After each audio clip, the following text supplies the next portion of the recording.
Black magic বা কালো জাদু। যখন কেউ প্রতিশোধের জন্য এটা ব্যবহার করে তখন সেই প্রতিশোধ হয়ে ওঠে সত্যিই খুব ভয়ঙ্কর।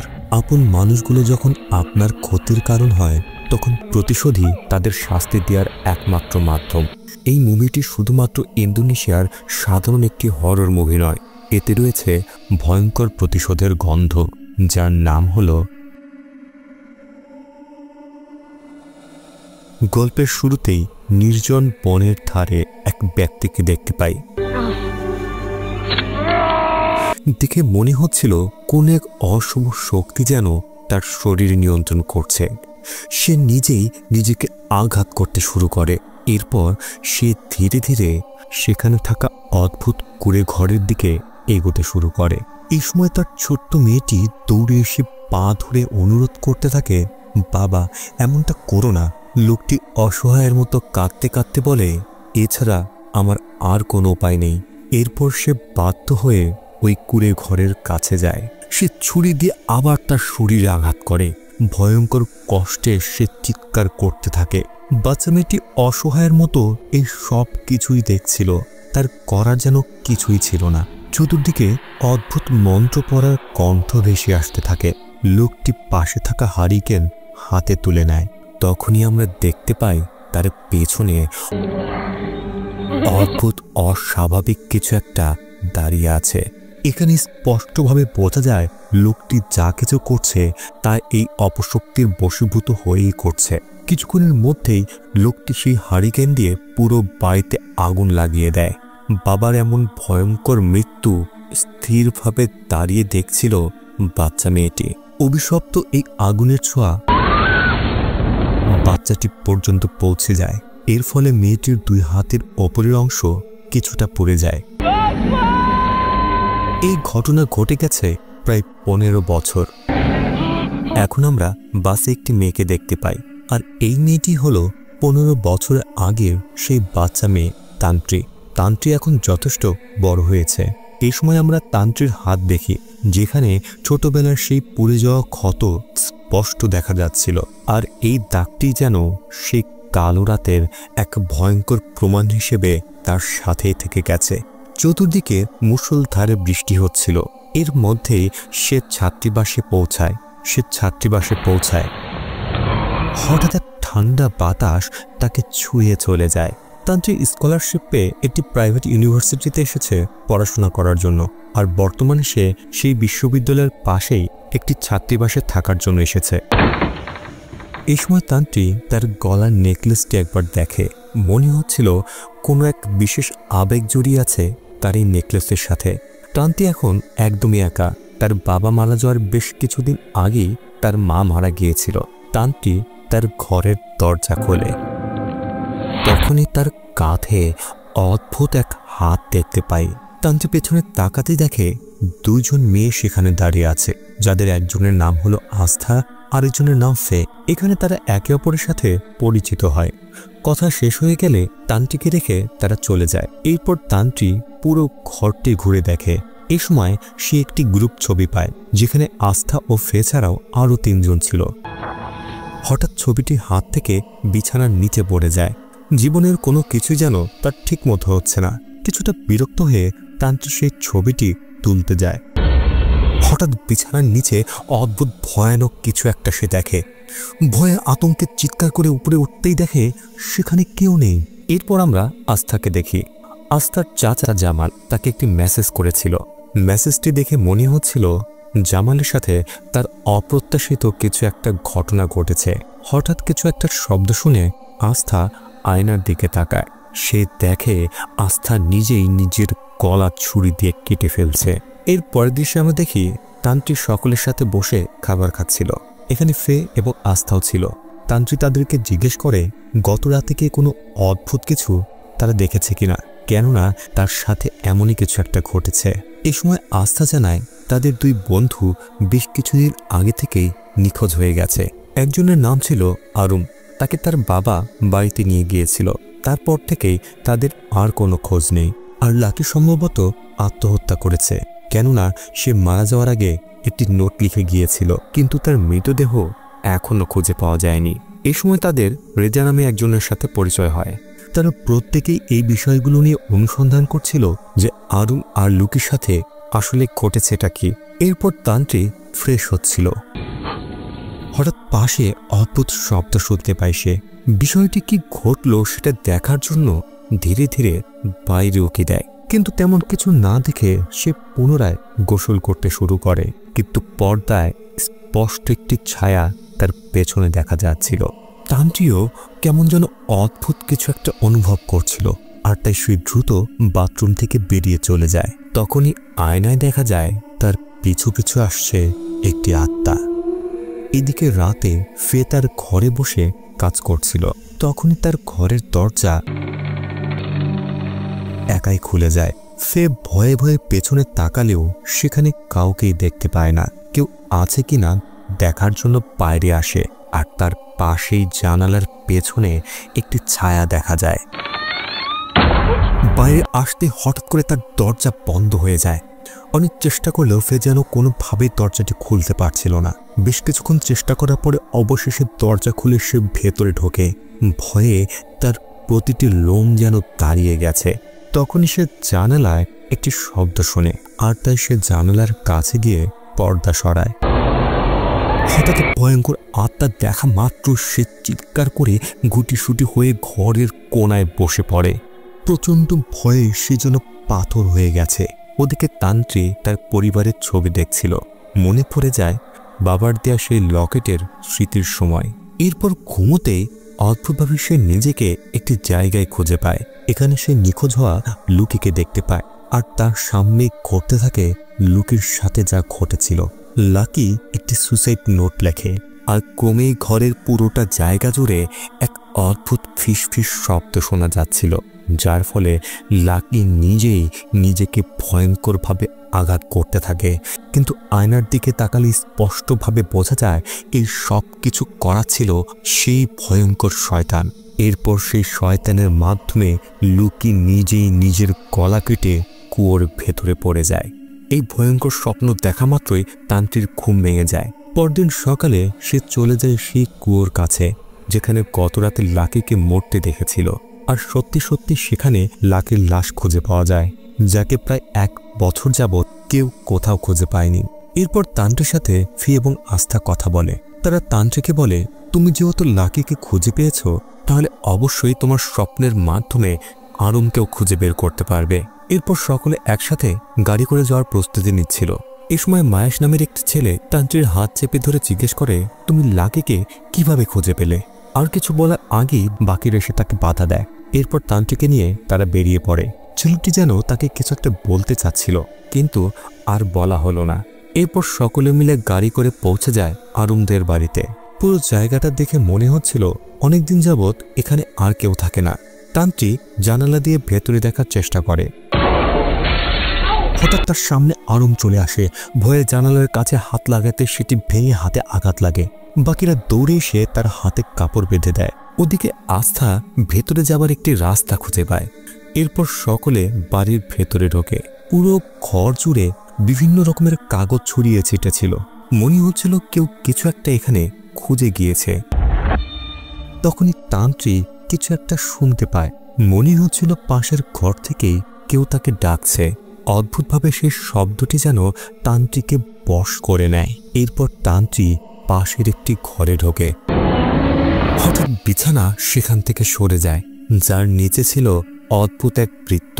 তান্ত্রী ধীরে ধীরে মাথা নোয়াতেই অদ্ভুত এক ধোঁয়া সেখান থেকে বেরোতে শুরু করে। কিছুক্ষণের মধ্যেই সেখানে একটি বই দেখা যায়। এরপর তান্ত্রী সেই বইটি পড়তে শুরু করে। মনে হচ্ছিল কোনো এক ঘোরের ভেতরে সে যেন আটকা পড়ে গেছে। তান্ত্রী যেন কোনো এক আত্মাকে আহ্বান করছিল। তখনই তার কাঁধে কেউ একজন হাত রাখে, আর তান্ত্রী স্বাভাবিক হয়ে যায়। দেখে আস্থা ঘরে এসেছে। এরপর সকলে মিলেই এই সার্কেলের চতুর্দিকে বসে। বিষয়গুলো দেখে তারা বুঝতে পারে আরুম তাদের উপরে কালো জাদু করেছিল, যার জন্য লাকি মারা গেছে। আর এখন তাদের পালা। ধীরে ধীরে তারা সকলেই মরতে চলেছে। এই সময় ফি রেজাকে বলে, এই সব কিছু তোমার জন্য হয়েছে। এখন তোমার কারণে আমরা সকলেই মরতে চলেছি। আস্থা তাকে চুপ থাকতে বলে, আর তান্ত্রিকে বলে তুমি আমাদেরকে সাহায্য করতে পারো। এর সবকিছু দেখে মনে হচ্ছে তোমার ভেতরে বিশেষ কোনো এক ক্ষমতা আছে, এই জন্যই তুমি লাকির লাশ খুঁজে পেয়েছ, এমনকি এই ঘরের ভেতরে বইটিও তুমি পেয়েছ। তাদের অনুরোধে তান্ত্রিক চেষ্টা করে তাদেরকে মুক্ত করার।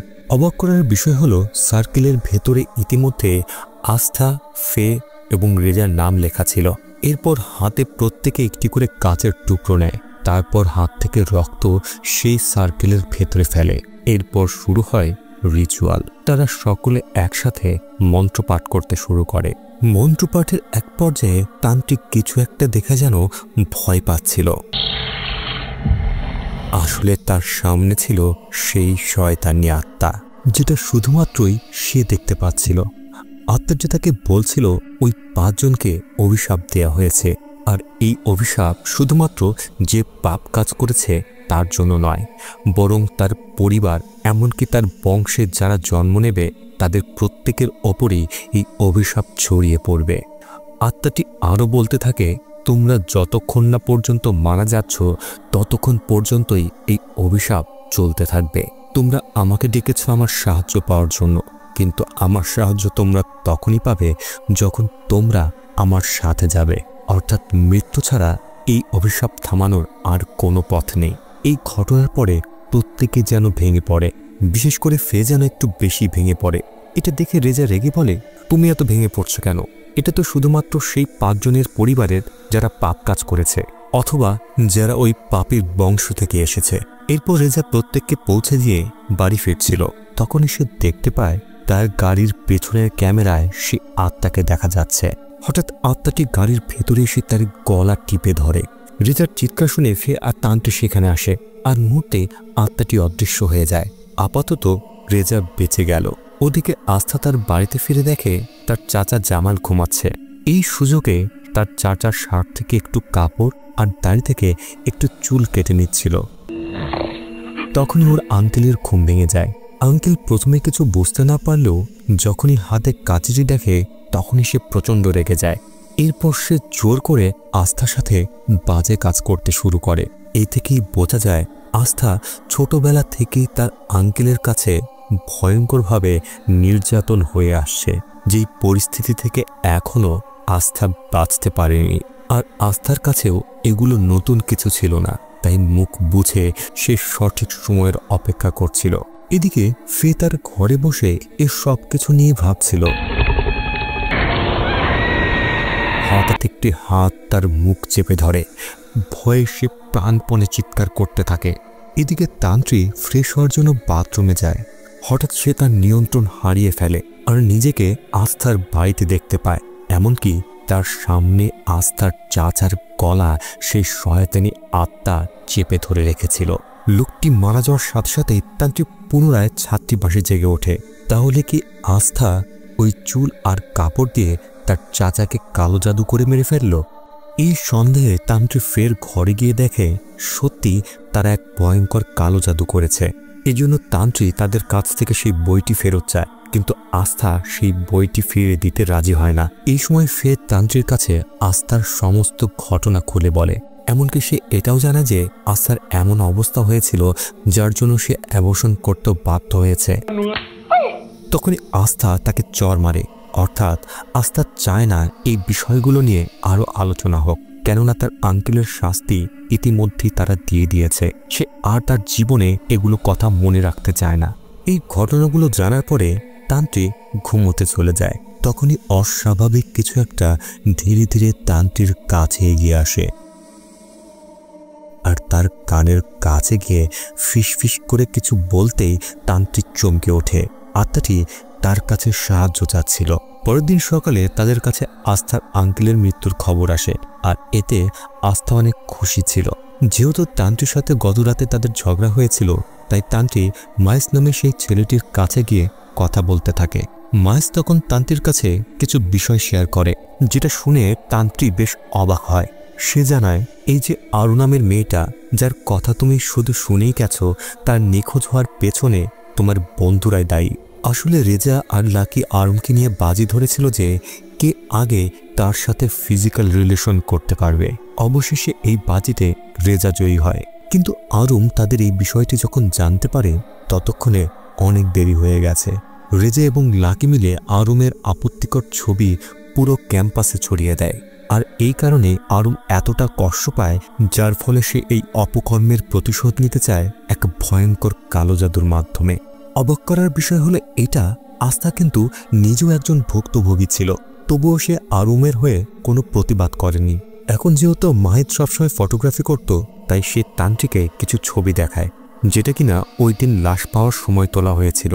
যেই ছবিতে তান্ত্রিক দেখতে পায় তার পেছনে দাঁড়িয়ে আছে আরুম। মাহিদ আরও কিছু ছবি দেখায়, যেখানে পেছনে ভয়ানক এক আত্মা দাঁড়িয়ে আছে।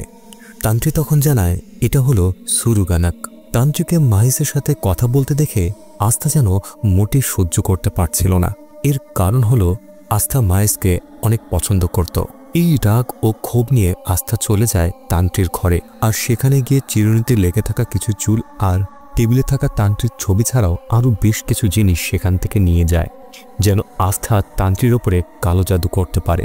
ফে এই বিষয়গুলোর জন্য তাকে বাধা দেওয়ার চেষ্টা করে, কিন্তু আস্থা বলে বেশি বাড়াবাড়ি করলে তোমারও এই একই অবস্থা হবে। এরপর আস্থা শুরু করে ভয়ঙ্কর সেই কালো জাদু। ক্রমে আস্থা অস্বাভাবিক হয়ে যায়।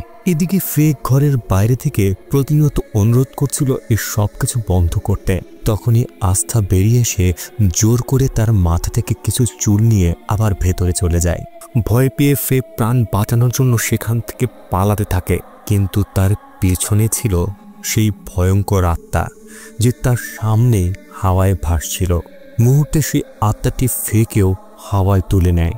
আত্মার বশীভূত হয়ে ফে নিজেই নিজের চোখ উপড়ে ফেলে এবং চোখ দুটো নিচে মাটিতে পড়ে যায়। পেছন থেকে রেজা এই সব ঘটনা দেখে ভয় সেখান থেকে দৌড়ে পালায়। এরপর আমরা তান্ত্রিকে দেখি যে মাইসকে বলছিল কালো জাদুর ভয়ঙ্কর সেই বইটি এখন আস্থার কাছে, আর এই বইটি আরুমের কাছে ছিল।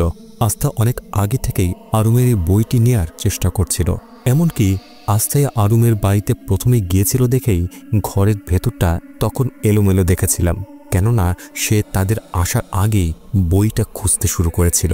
তান্ত্রিক মাহেশকে এগুলো বলতে বলতেই আবার সে অস্বাভাবিক হয়ে যায়। সে চলে যায় অতীতের এক সময়ে, যেখানে সে দেখতে পায় 5 জন ব্যক্তি মিলে একজন মেয়েকে নিষ্ঠুরভাবে নির্যাতন করছে। মেয়েটি সাহায্যের জন্য লোকগুলোর কাছে অনেক আকুতি মিনতি করলেও সে মানুষরূপী পশুগুলো তার কথার কোনো মূল্য দেয় না। এরপরে সেই মেয়েটি এই বইয়ের মাধ্যমে সেই 5 জন পাপ কাজ করা ব্যক্তিদেরকে কালো জাদুর মাধ্যমে অভিশাপ দেয়। সেই অভিশাপ অনুযায়ী এই 5 জন পাপী কখনোই শান্তিতে থাকতে পারবে না। তাদের স্ত্রী ও তাদের সন্তানদের ওপরেও এই অভিশাপ পর্যায়ক্রমে বিস্তার হতে থাকবে, অর্থাৎ প্রজন্ম ধরে প্রজন্ম পর্যন্ত এই অভিশাপ চলতেই থাকবে। এরপর মেয়েটি নিজেকে আগুনে পুড়িয়ে এই অভিশাপটিকে বাস্তবায়ন করার জন্যই মেয়েটি তার জীবন উৎসর্গ করে দেয়, এবং এই সময় থেকেই এই সুরুগানা নামক অভিশাপটি চলে আসছে। তখনই তান্ত্রিক পুনরায় বাস্তবে ফিরে আসে আর মাহেশকে জানায় এই অভিশাপ নাকি তার দাদার ওপরেও ছিল। এর ফলে তান্ত্রির বাবা ভালো মানুষ হওয়া সত্ত্বেও তার দাদার কারণে তান্ত্রির বাবা সেই অভিশাপের কবলে পড়ে মারা যান। এখন হয়তো তান্ত্রী নিজেও বিপদে আছে। একথা শুনে মাহেশ বলে আমাদের দুজনকে আরুমকে খোঁজা উচিত, কারণ আরুমের আত্মা সবসময় তান্ত্রির পেছনে ছিল, যেটা তারা ছবিতে দেখেছে।